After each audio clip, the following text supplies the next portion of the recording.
Hello viewers, అందరికీ నమస్తే. Welcome to finance tech Telugu YouTube channel. Last time మన YouTube channel first video release చేసాం. దానికి చాలా మంచి రెస్పాన్స్ వచ్చింది. దానికి మీ అందరికీ నా ధన్యవాదాలు. మనం లాస్ట్ వీడియోలో సిబిల్ స్కోర్ అంటే ఏమిటి, రీపేమెంట్ హిస్టరీ అంటే ఏమిటి, క్రెడిట్ రేషియో అంటే ఏమిటి మొదలైన వాటి గురించి తెలుసుకున్నాం. ఇప్పుడు ఈ వీడియోలో మనం క్రెడిట్ స్కోర్ని పెంచుకోవడం ఎలా, క్రెడిట్ స్కోర్ తగ్గడానికి గల కారణాలు ఏమిటి, -1 సిబిల్ ఉన్నవారు ఎలా లోన్ తీసుకోవాలి, అలాగే క్రెడిట్ కార్డులో ఏదైనా డిస్ప్యూట్స్ కానీ ఉంటే వాటిని ఎలా రైట్ చేయాలి మొదలైన వాటి కోసం ఇప్పుడు మనం ఈ వీడియోలో తెలుసుకుందాం. ముందుగా క్రెడిట్ స్కోర్ని పెంచుకోవడం ఎలా, దీనికోసం మాట్లాడుకుందాం. క్రెడిట్ స్కోర్ని పెంచుకోవడానికి కొన్ని మార్గాలు ఉన్నాయి. అందులో మొదటిది, మీ యొక్క ఈఎంఐ చెల్లింపులను సకాలంలో ఉండే విధంగా చూసుకోకండి. అంటే బౌన్స్ లేకుండా మీ ఈఎంఐలను ఆన్ టైం పేమెంట్ చేయడం వల్ల మీ క్రెడిట్ స్కోర్ హెల్తీగా పెరుగుతుంది. రెండు, మీ యొక్క క్రెడిట్ కార్డు యొక్క పరిమితిలో 30% మించి ఉపయోగించకండి. దీనివల్ల మీ క్రెడిట్ రేషియో పెరిగే అవకాశం ఉంది. కాబట్టి మీ క్రెడిట్ కార్డ్ లిమిట్లో 30% మించి వాడకండి. ఉదాహరణకు మీ క్రెడిట్ లిమిట్ ₹1,00,000 అయితే దానిలో 30,000 కంటే మించి ఉపయోగించండి. దీనివల్ల మీ క్రెడిట్ స్కోర్ పెరిగే అవకాశం ఉంది. ఇక తరువాత కొత్త లోన్లకి వెంటనే ప్రయత్నించకండి. అంటే చాలామంది ఒక యాప్లో లోన్ ట్రై చేసి అది రాకపోతే వేరే యాప్లో మళ్ళీ ట్రై చేస్తారు. ఇలా చేయకండి. ఇలా చేయడం వల్ల మీ క్రెడిట్ స్కోర్ తగ్గిపోవచ్చు. కాబట్టి అలాంటి ప్రయత్నాలు చేయకండి. ఇక తర్వాత చాలామంది వ్యక్తులకు కానీ ఫ్రెండ్స్కి కానీ గ్యారంటీ సైన్లు పెట్టినప్పుడు చాలా జాగ్రత్త వహించండి. ఎందుకంటే గ్యారంటీ సైన్లు పెట్టినప్పుడు వారి యొక్క లోన్లో మీరు గ్యారంటీగా షో చేస్తారు. కాబట్టి వారి లోన్లో చెల్లింపులను సకాలంలో జరగకపోతే అది మీ సిబిల్పై ఎఫెక్ట్ పడే అవకాశం కూడా ఉంది. అలాగే మీ పాత యొక్క క్రెడిట్ కార్డులను క్లోజ్ చేయకండి. ఎందుకంటే మీ పాత యొక్క క్రెడిట్ కార్డులు ఉండడం వల్ల మీ క్రెడిట్ హిస్టరీ చాలా పొడవుగా ఉంటుంది. కాబట్టి దీన్ని క్లోజ్ చేయకండి. అలాగే మీ క్రెడిట్ స్కోర్ను ఎప్పటికప్పుడు తనిఖీ చేస్తూ ఉండండి. ఒకవేళ దానిలో ఏవైనా డిస్ప్యూట్స్ ఉంటే వెంటనే ఆ డిస్ప్యూట్ని రైట్ చేసుకుని దానికి సంబంధిత క్రెడిట్ బ్యూరోకి రిపోర్ట్ చేయండి.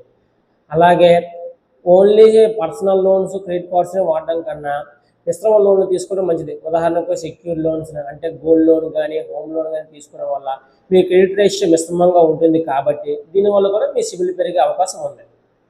ఇప్పుడు అలాగే మనం ఆ సిబిల్ తగ్గడానికి గల కారణాలు ఏమిటో కూడా చూద్దాం. సిబిల్ని తగ్గడానికి కొన్ని కారణాలు ఉన్నాయి. ఒకటి, ఈఎంఐ పేమెంట్లో సకాలంలో చెల్లించకపోవడం. అంటే ప్రతి నెల బౌన్స్ అవడం వల్ల మీరు బౌన్స్ ఛార్జీలతో పాటు అదనపు పెనాల్టీస్ కడతారు. ప్లస్ మీ క్రెడిట్ స్కోర్ కూడా తగ్గిపోతుంది. ఇంకా క్రెడిట్ లిమిట్కి మించి వాడడం. అంటే మీ క్రెడిట్ లిమిట్ 100లో 30% వాడాలంటే మీరు ఆ లిమిట్కి మించి 90% వరకు వాడితే ఒక్కసారిగా మీ క్రెడిట్ స్కోర్ తగ్గిపోతుంది. అలాగే కొత్త లోన్లకి పదే అప్లై చేయడం. మనం చాలా ఒక యాప్లో లోన్ రాకపోతే మనం ఇంకొక యాప్లో అప్లై చేయడం జరుగుతుంది. అలా చేయడం వల్ల అతి తక్కువ సమయంలో ఎక్కువ హార్డ్ ఎంక్వైరీలు అవుతాయి. కాబట్టి మీ సిబిల్ స్కోర్ ఈ విధంగా తగ్గడానికి అవకాశం ఎక్కువగా ఉంది. అలాగే కొంతమంది లోన్లు కట్టకుండా లోన్లు ఎగవేయడం మరి సెటిల్మెంట్స్ రావడం చేస్తుంటారు. ఇలాంటివి ఉండడం వల్ల కూడా మీ సిబిల్ తగ్గిపోయే అవకాశం ఉంది. అలాగే ఓల్డ్ క్రెడిట్ కార్డ్స్ని రద్దు చేయడం. అంటే మీ క్రెడిట్ హిస్టరీ చాలా పొడుగుగా ఉన్నప్పుడు మీ పాత క్రెడిట్ కార్డు రద్దు చేశారంటే ఆ క్రెడిట్ హిస్టరీ మీ దానిలో పోతుంది. కాబట్టి ఈ ఓల్డ్ క్రెడిట్ హిస్టరీని డిలీట్ చేయడం వల్ల కూడా మీ మీ యొక్క సిబిల్ స్కోర్ అనేది తగ్గిపోతుంది. తర్వాత కేవలం అన్సెక్యూర్డ్ లోన్స్, గోల్డ్ లోన్స్ వంటివి తీసుకోవడం కాకుండా హోమ్ లోన్స్ లాంటివి కూడా తీసుకోవడం వల్ల మీ క్రెడిట్ రేషియో మిశ్రమంగా ఉంటుంది. దీనివల్ల కూడా మీ సిబిల్ స్కోర్ పెరుగుతుంది. అలాగే మీ సిబిల్ రిపోర్ట్లో కొన్ని ఫేక్ లోన్స్ ఉంటాయి. వాటిని డిస్ప్యూట్ చేయకుండా వదిలేయడం వల్ల అవి ఓవర్డ్యూకి వెళ్ళే అవకాశం ఉంది. ఈ విధంగా కూడా మీ క్రెడిట్ స్కోర్ తగ్గే అవకాశం ఉంది. అలాగే కొత్త లోన్లకు పదే అప్లై చేయకుండా కొంత సమయం తీసుకొని అప్లై చేయడం వల్ల కూడా మీ క్రెడిట్ స్కోర్ పెరుగుతుంది. లేదంటే దీనివల్ల కూడా మీ క్రెడిట్ స్కోర్ తగ్గే అవకాశాలు ఉన్నాయి. ఇప్పుడు -1 క్రెడిట్ స్కోర్ ఉన్నవారు లేదా క్రెడిట్ హిస్టరీ లేని వారు తమ సిబిల్ స్కోర్ని ఎలా పెంచుకోవాలో తెలుసుకుందాం. ముందుగా వీరికి కొన్ని మార్గాలు ఉన్నాయి. ఒకటి, ఎఫ్డి బేస్డ్ క్రెడిట్ కార్డ్. మనకు జనరల్గా ఆన్లైన్లో ఉన్న క్రెడిట్ పే కంపెనీ వాళ్ళది ఎఫ్డి బేస్డ్ క్రెడిట్ కార్డ్ లభిస్తుంది. దీనిలో ₹2,000 డిపాజిట్ చేస్తే దానిలో 90% అంటే ₹1,800 విలువ గల మన క్రెడిట్ కార్డును వీళ్ళు ప్రొవైడ్ చేస్తున్నారు. ఇది ఒక రూపే క్రెడిట్ కార్డు. దీన్ని మనం ఫోన్పేకి కానీ ఎనీ యూపీఐ యాప్స్కి కానీ లింక్ చేసుకోవచ్చు. దీనిలో 30% మించి వాడకుండా ప్రతి నెల వాడుకోవడం వల్ల మీ సిబిల్ స్కోర్ని చాలా తొందరగా పెంచుకోవచ్చు. దీనివల్ల కూడా మీ సిబిల్ స్కోర్ని ఇంప్రూవ్ చేసుకోవచ్చు. ఇక రెండవది, గోల్డ్ లోన్. గోల్డ్ లోన్ పెట్టడం వల్ల కూడా మీ సిబిల్ స్కోర్ని పెంచుకోవచ్చు. మీరు ఏదైనా ఒక బ్యాంకులో గోల్డ్ లోన్ పెట్టేసి ఒక 4 నుంచి 6 ఈఎంఐలు పెట్టుకొని ప్రతి నెలలో దాన్ని ఈఎంఐ రూపంలో చెల్లించి మీ సిబిల్ స్కోర్ని పెంచుకోవచ్చు. ఇంకొక మార్గం, ఇన్స్టెంట్ ఈఎంఐ కార్డ్. మన జనరల్గా మార్కెట్లో లేదా ఆన్లైన్ స్టోర్లో ఏదో వస్తువు కొనాలనుకుంటే మనకి ఇన్స్టెంట్గా బజాజ్ ఈఎంఐ కార్డ్ అవైలబుల్గా ఉంది. ఇది -1 సిబిల్ ఉన్న వరకు కూడా సింపుల్గా అప్రూవ్ అవుతుంది. దీన్ని ఆన్లైన్లో అప్లై చేసుకొని ఏదైనా ఒక ఆన్లైన్ స్టోర్కి వెళ్ళి ఒక తక్కువ రేట్లో వచ్చిన ఒక మొబైల్ని కానీ ఏదైనా ఒక ఆన్లైన్ ఒక పరికరాన్ని తీసుకొని దాన్ని సింపుల్గా 3 లేదా 6 ఈఎంఐలు పెట్టుకొని సకాలంలో మీ ఈఎంఐలు చెల్లింపులు చేయడం ద్వారా కూడా మీ సిబిల్ స్కోర్ని పెంచుకోవచ్చు. లేదా చాలా ఆన్లైన్ యాప్స్లో ట్రస్టెడ్ సైట్లలోనూ ఉన్న ఆన్లైన్ యాప్స్లోన ఏదో ఒక చిన్న ఒక 5,000 కానీ ఒక 6,000 రూపాయలు కానీ లోన్ తీసుకొని దానికి ఒక 6 ఈఎంఐలు పెట్టుకొని దీని ద్వారా మన సకాలంలో ఆ చెల్లింపులు జరపడం ద్వారా కూడా మీ సిబిల్ స్కోర్ని మీరు పెంచుకునే అవకాశం చాలా ఎక్కువగా ఉన్నాయి. ఈ విధంగా మీ యొక్క క్రెడిట్ స్కోర్ని -1 ఉన్నదాన్ని కూడా క్రెడిట్ స్కోర్ని 750కి మించి తీసుకొని వెళ్ళచ్చు. ఇప్పుడు మనం క్రెడిట్ స్కోర్లో ఫేక్ అకౌంట్స్ కానీ ఫేక్ లోన్స్ కానీ ఉంటే ఆ డిస్ప్యూట్ ఎలా రైజ్ చేయాలో ఈ వీడియోలో మనం తెలుసుకుందాం. ముందుగా మీ మొబైల్లో క్రోమ్ బ్రౌజర్ని ఓపెన్ చేయండి. తర్వాత సెర్చ్ బాక్స్లో సిబిల్ స్కోర్ అని టైప్ చేయండి. తర్వాత first free CIBIL score and report ఉంటుంది, దాని మీద క్లిక్ చేయండి. తర్వాత గెట్ ఫ్రీ సిబిల్ రిపోర్ట్ అని ఉంటుంది, దాని మీద క్లిక్ చేయండి.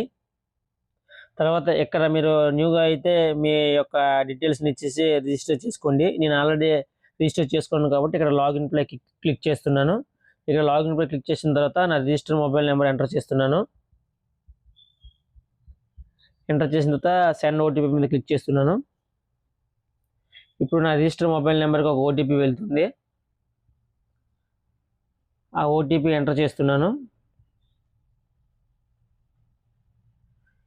ఇలా ఎంటర్ చేసిన తర్వాత వెరిఫై అండ్ ప్రొసీడ్ కొట్టాలి. తర్వాత మళ్ళీ నా రిజిస్టర్ జీమెయిల్కి ఒక ఓటీపీ వెళ్తుంది.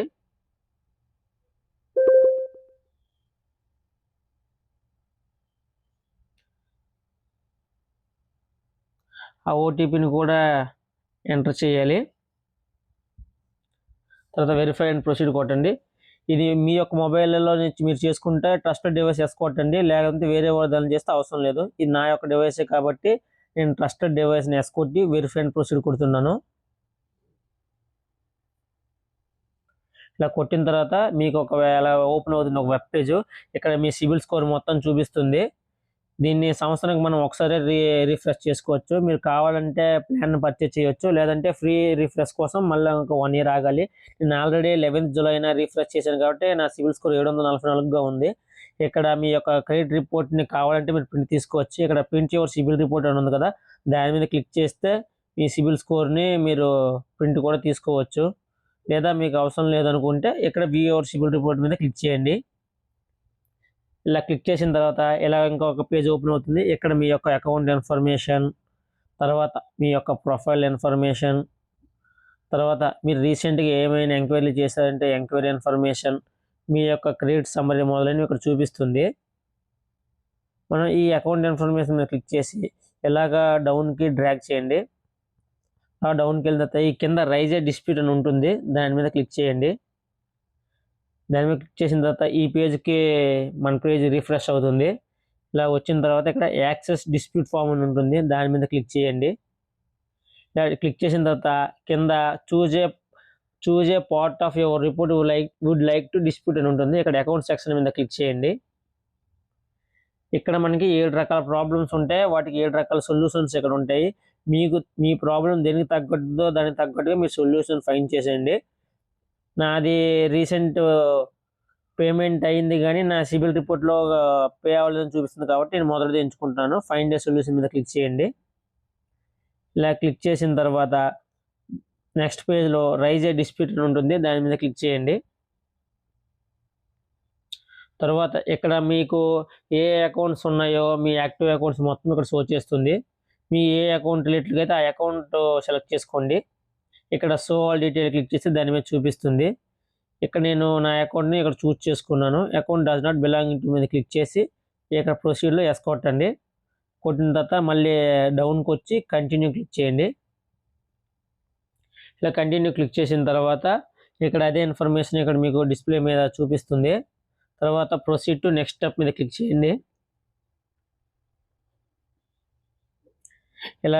ఇలా వచ్చిన తర్వాత అప్డేట్ యువర్ ఇన్ఫర్మేషన్ పేజ్లో ఇక్కడ మీకు కింద బ్యాంక్ డీటెయిల్స్ కానీ యూపీఐ డీటెయిల్స్ కానీ అడుగుతుంది. దీనికి రీజన్ ఏంటంటే ఇక్కడ ఆర్బీఐ గైడ్లైన్స్ ప్రకారం మీ యొక్క సొల్యూషన్ని వాళ్ళు ఏదైనా నిర్ణీత సమయంలో కానీ ఫినిష్ చేయకపోతే మీకు డేకి 100 రూపాయల లెక్క కాంపెన్సేషన్ ఇస్తారని ఇక్కడ వాళ్ళు మెన్షన్ చేసి ఉంటారు.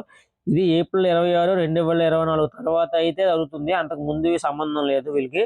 కాబట్టి ఇక్కడ మీ యూపీఐ డీటెయిల్స్ కానీ మీ మొబైల్ డీటెయిల్స్ మీ బ్యాంక్ డీటెయిల్స్ కానీ ఇవ్వండి. ఇక్కడ నేను నా యూపీఐ డీటెయిల్స్ ఇస్తున్నాను.